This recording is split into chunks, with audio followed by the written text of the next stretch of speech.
जोहार नमस्कार जय गुरुदेव।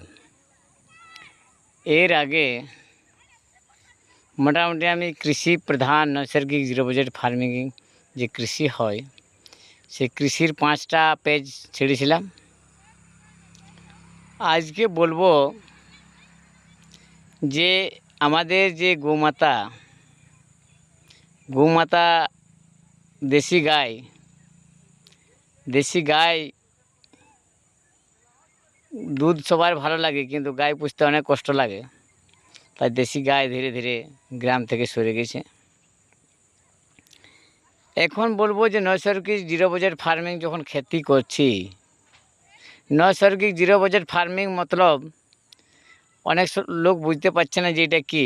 জিরো বাজেট ফার্মিং মানে 1 টাকাও আমার মানে মূলধন লাগাতে হয় নাই, যতটুকু হয় যেমন লাভ হয়।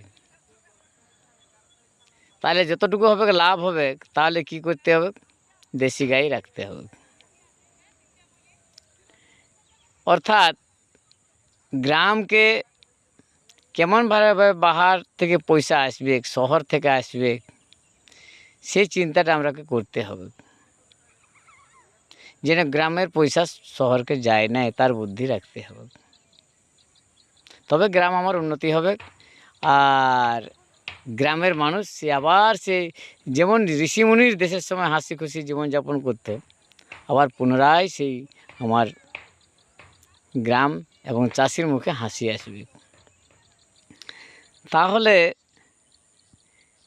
আমরা হাইব্রিড তৈরি করলি, দেশি গাই সরে গেল, জার্সি অস্ট্রেলিয়া রাখলি, আর দিন দিন নিম্ন স্তরে যাচ্ছি। আর সবচেয়ে বড় আজকে যে প্রভাব পড়ছে সেটা রোগারস্তা ইন্ডোসালফানের ফলে হার্ট অ্যাটাক, মির্গি, টিভি, প্যারালাইসিস, গ্যাস্ট্রিক, সুগার। এর থেকে বাঁচার উপায় একটাই, আমার মা যে গোমাতা তাকে রাখতে হবে।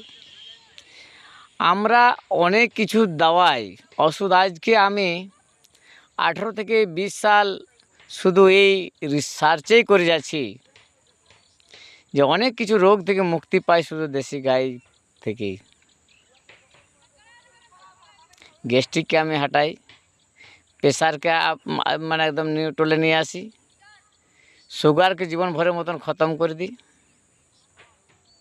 তো এইসব রোগগুলা থাকে না এই শুধু দেশি গায়ের যদি একটা থাকে। তো এখন বলবেন আমি তো ধান কিংবা অন্যান্য জিনিস চাষ করেছি, এখন যদি রোগ লাগে তো রোগ লাগলে করবো কি? রোগ লাগলেও আপনাকে রোগারস্তা ইনসলফান দিতে হবে নাই।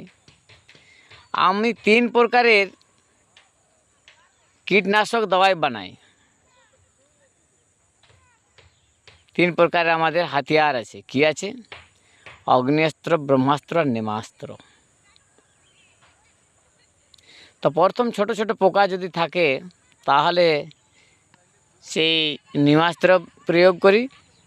নিমাস্ত্র তৈরি বলি নিম পাতা আর নানা 2-4টে গাছগাছড়া দিয়ে করে যে দওয়াইটা বানাই।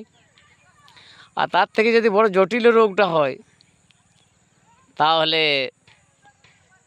অগ্নেয়াস্ত্র দিই। আর ওর থেকে বড় যদি জটিল হয়, যেটি না কোনো ব্রহ্মাস্ত্র দিই। এগুলা শুধু আমাদের জড়িপুটি মাধ্যমেই আমি তৈরি করি। দেশি গায়ের গোবরমূত্র হর মেডিসিনে থাকে, তার সাথে 2-4টে গাছগাছড়া থাকে। খনিজ সম্পদের মধ্যে থাকে 2-1টা, যেমন রসুনটা থাকে, তামাক থাকে, মাদাল পাতা থাকে। এইসব 2-1টা আমাদের খনিজ সম্পদ, যেটা আমাদের প্রাকৃতিক, সেই প্রাকৃতিক জিনিস থেকে আমি দাওয়াই বানাই। আর খুব সুন্দর ফল হচ্ছে, দেখার মতো হচ্ছে।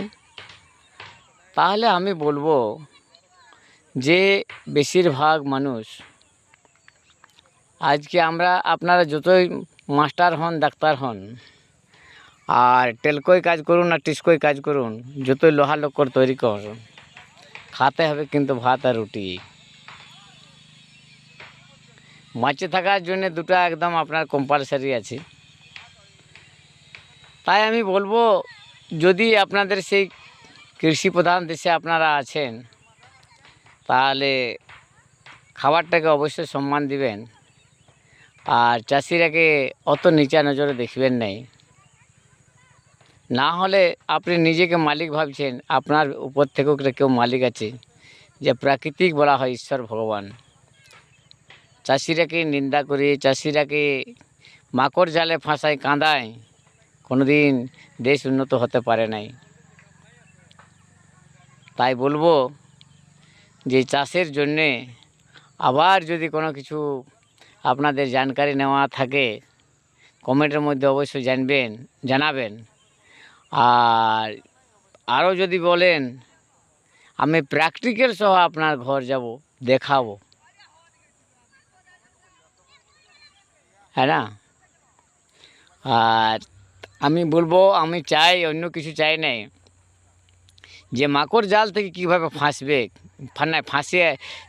ফাঁসার থেকে মুক্তি পাবে, তার উপায় আমরাকে চাষিরাকে করতে হবে।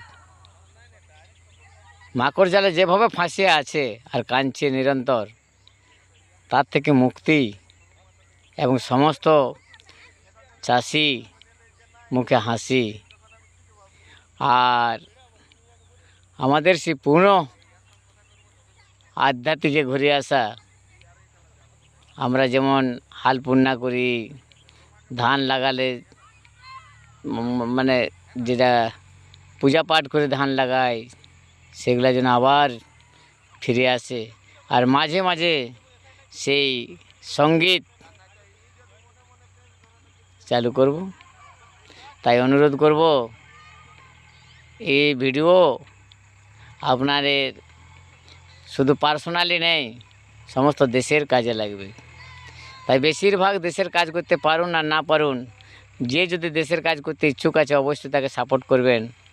কারণ স্বাধীনও যদি হয়েছিল তো এক লোকের দ্বারা হয়নি, সবাই কিছু না কিছু সাপোর্ট এনে মদত করেছিল বলেই আজ ভারতবর্ষ স্বাধীন পেয়েছিলাম।